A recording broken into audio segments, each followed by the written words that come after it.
Assalamualaikum warahmatullahi wabarakatuh. Perkenalkan, saya Desi Sandra Putri dan teman saya Ruspel Aiga. Kami dari kelompok 2 akan mempresentasikan makalah yang berjudul Perilaku Individu dan Pengaruhnya Terhadap Organisasi. Sebelum kita membahas tentang perilaku individu tersebut, kita lihat dulu pengertiannya. Apa sih pengertian perilaku individu? Di sini banyak ya teori yang atau beberapa ahli yang mengatakan tentang pengertian atau definisi dari perilaku individu. Yang kami ambil salah satu saja, yaitu pengertian dari perilaku individu adalah cara unik di mana seseorang bertindak, merespon, dan berinteraksi dalam berbagai situasi yang dipengaruhi oleh berbagai faktor seperti kepribadian, persepsi, sikap, dan nilai-nilai. Nah, perilaku individu ini akan membentuk pada perilaku organisasi. Organisasi ini diciptakan oleh manusia untuk mencapai suatu tujuan. Dan pada saat yang sama juga, manusia membutuhkan organisasi untuk mengembangkan dirinya. Oleh sebab itu, antara organisasi dengan manusia memiliki hubungan yang saling membutuhkan dan menguntungkan. Berikutnya kita lanjutkan kepada pembahasan konsep perilaku individu dalam organisasi. Ada beberapa konsep. Yang pertama yaitu konsep persepsi. Persepsi ini maksudnya adalah sebagai cara individu menganalisis dan mengartikan pengamatan indrawi mereka dengan tujuan untuk memberikan makna terhadap lingkungan sekitar mereka. Seorang individu akan memandang segala sesuatu dengan persepsi mereka sendiri yang mungkin saja berbeda dengan persepsi orang lain. Nah, itu dari konsep yang pertama. Konsep perilaku yang kedua yaitu konsep nilai. Nilai adalah keyakinan dasar akan segala sesuatu yang dianggap baik dan benar. Nilai tersebut ada dua macam, yaitu nilai instrumental dan nilai terminal. Nilai instrumental ini adalah nilai-nilai yang dianut dalam berperilaku untuk mencapai suatu tujuan tertentu.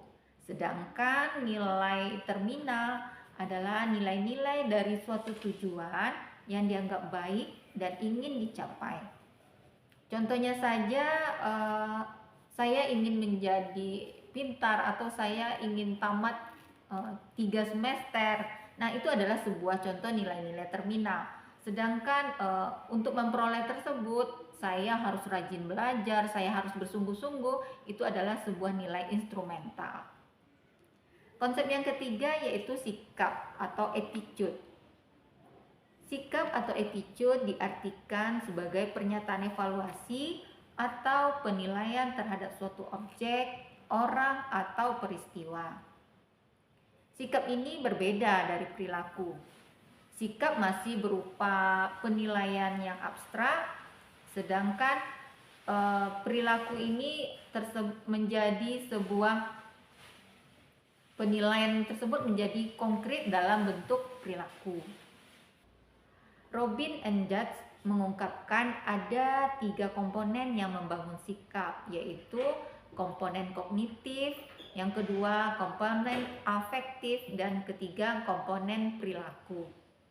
Ketiga komponen sikap tersebut memberikan pemahaman bahwa sikap individu dibentuk oleh kognisi dalam menggunakan rasio yang dikombinasikan dengan kekuatan emosi yang akan mendorong seseorang individu untuk menunjukkan perilaku tertentu. Konsep yang keempat yaitu konsep kepuasan kerja. Kepuasan kerja di sini maksudnya adalah sebuah sikap individu terhadap pekerjaannya. Seseorang yang memiliki kepuasan kerja tinggi akan memiliki sikap positif terhadap pekerjaannya. Sedangkan orang yang tidak puas akan memiliki sikap negatif terhadap pekerjaannya. Konsep yang terakhir yaitu konsep stres. Stres adalah suatu perasaan tertekan yang dialami seseorang karena adanya ketidakpastian atau opportunity. Hal ini akan disertai dengan suatu kegagalan atau sebuah keberhasilan.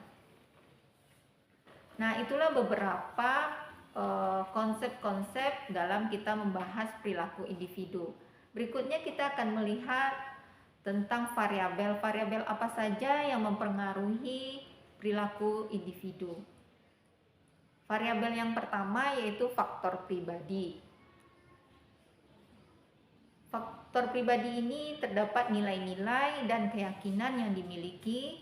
Yang kedua yaitu kepribadian. Kepribadian ini seperti kecerdasan emosional, kecerdasan spiritual, atau intinya yang berkaitan dengan potensi pribadi seorang individu. Yang ketiga yaitu faktor motivasi. Motivasi individu untuk mencapai sebuah tujuan. Yang keempat yaitu karakter biografis. Contohnya saja usia, jenis kelamin, status perkawinan, dan masa kerja itu sangat mempengaruhi perilaku individu dalam sebuah organisasi. Dan yang terakhir yaitu kemampuan. Kemampuan ini dibagi menjadi kemampuan fisik dan kemampuan intelektual. Itulah beberapa faktor pribadi. Kita lihat yang kedua yaitu faktor lingkungan. Faktor lingkungan ini ada budaya organisasi, struktur organisasi, dan kondisi fisik. Yang ketiga yaitu faktor sosial. Faktor sosial ini bisa berupa interaksi sosial, contohnya dengan rekan kerja, dengan atasan, ataupun dengan bawahan. Yang kedua yaitu norma sosial. Norma-norma sosial yang ada di dalam sebuah kelompok kerja itu sangat mempengaruhi perilaku individu. Yang keempat yaitu faktor tugas. Faktor tugas di sini bisa berupa karakteristik tugas seperti tingkat kompleksitas, otonomi, dan variasi. Yang kedua yaitu klaritas peran, yaitu pemahaman yang jelas tentang tugas dan tanggung jawab individu. Nah, variabel-variabel ini saling berinteraksi dan kompleks dalam mempengaruhi perilaku individu di tempat kerja. Nah, jadi itulah beberapa variabel yang mempengaruhi perilaku individu. Berikutnya itu kita bahas kepada temanya pengaruh perilaku individu terhadap organisasi. Yang pertama yaitu budaya organisasi. Perilaku individu berkontribusi pada pembentukan budaya organisasi. Nilai-nilai, norma, dan keyakinan yang dipegang oleh individu mempengaruhi budaya organisasi secara keseluruhan. Contohnya saja, individu yang memiliki kinerja tinggi dan berorientasi pada hasil dapat mendorong budaya kerja keras dan pencapaian di seluruh organisasi. Yang kedua yaitu kinerja.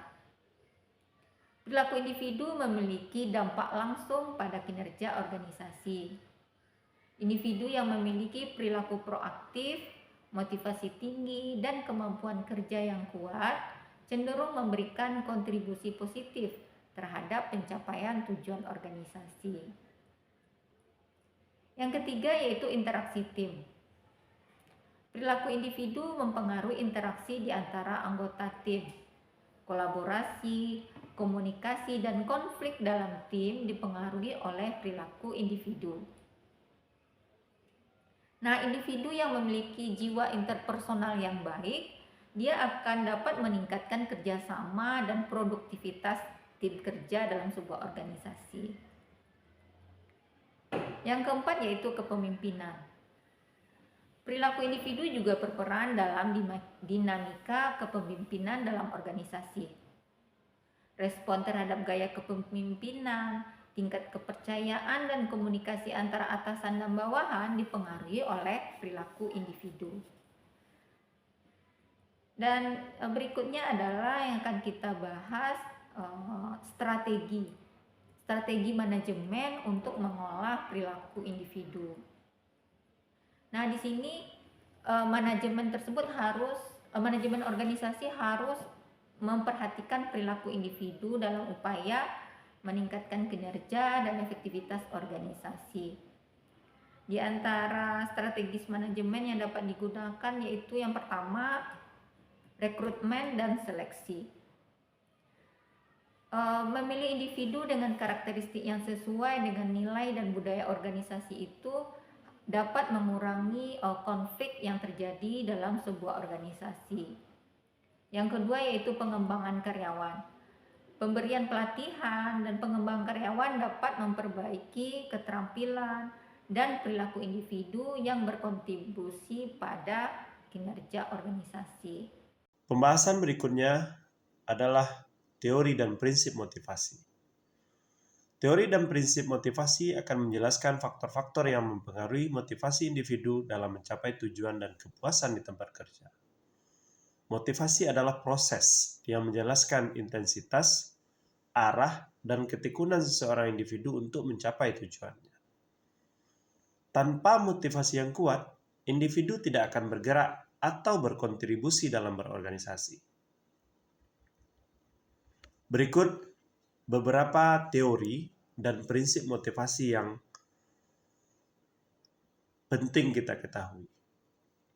Pertama, teori hierarki kebutuhan menurut Abraham Maslow. Ahli ini mengatakan bahwa teori ini mengemukakan kebutuhan individu dapat diurutkan dalam hierarki 5 tingkat. Hierarki tersebut adanya kebutuhan fisiologis, kebutuhan keamanan, kebutuhan sosial, kebutuhan penghargaan, dan kebutuhan aktualisasi diri. Berikutnya berbicara tentang teori X dan teori Y menurut Douglas McGregor. Teori X dan teori Y menggambarkan dua pandangan yang berbeda terhadap motivasi individu. Teori X mengasumsikan bahwa individu secara alami malas dan tidak suka bekerja. Sementara teori Y mengasumsikan bahwa individu secara alami ingin bekerja dan memiliki motivasi yang intrinsik, sehingga dapat mandiri dan berinisiatif. Bagian ketiga, teori harapan menurut Viktor Fromm. Teori ini menekankan bahwa motivasi individu didasarkan pada harapan mereka tentang hubungan antara usaha yang mereka lakukan, kinerja yang mereka hasilkan, dan penghargaan yang mereka terima. Yang keempat, teori keadilan menurut Stacey Adams.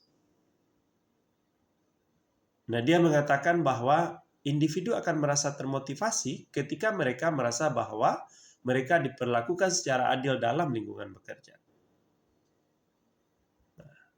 Berikutnya, prinsip tujuan menurut Edwin Locke.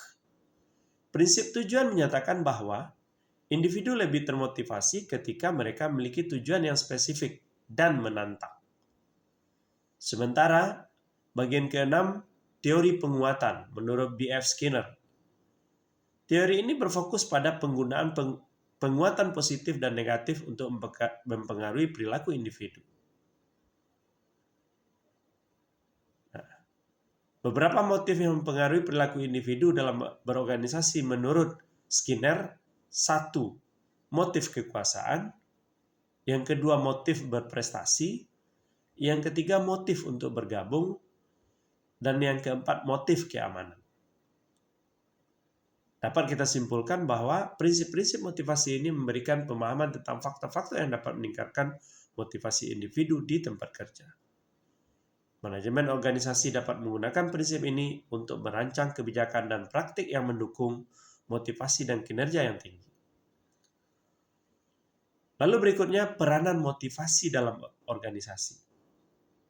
1. Motivasi akan berperan untuk meningkatkan kinerja. Motivasi yang tinggi dapat meningkatkan kinerja individu di tempat kerja. Yang kedua, motivasi akan meningkatkan kepuasan kerja. Yang ketiga, motivasi akan mendorong inovasi dan kreativitas di dalam berorganisasi.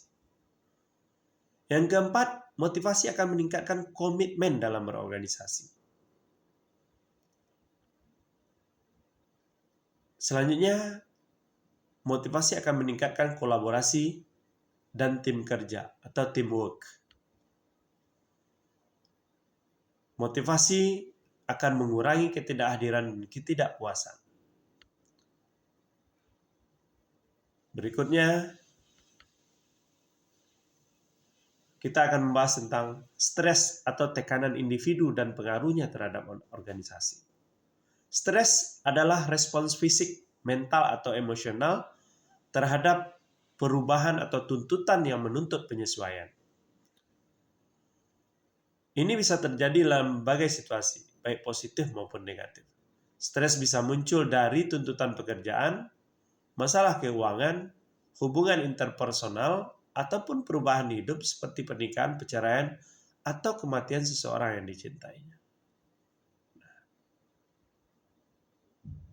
Lalu, bagaimana pengaruh stres terhadap organisasi? Pertama, berupa konstruktif. Hal ini mengatakan bahwa stres yang memberikan dampak positif atau yang bersifat membangun seperti kemampuan beradaptasi dan tingkat performance yang tinggi. Yang kedua ada yang disebut dengan destruktif. Adalah stres yang memberikan dampak negatif atau merusak jika tidak adanya daya tahan mental individu terhadap beban yang dirasakan. Nah,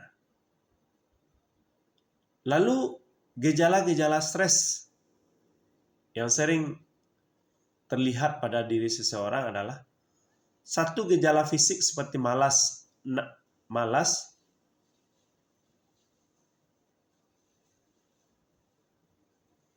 dan lain sebagainya. Yang kedua, gejala perilaku seperti perasaan cemas, sedih, jengkel, mudah tersinggung, salah paham, tidak menarik, dan tidak bersemangat. Lalu yang ketiga, gejala di tempat kerja seperti kepuasan kerja rendah, kinerja menurun, komunikasi tidak lancar, dan tidak memiliki inovasi.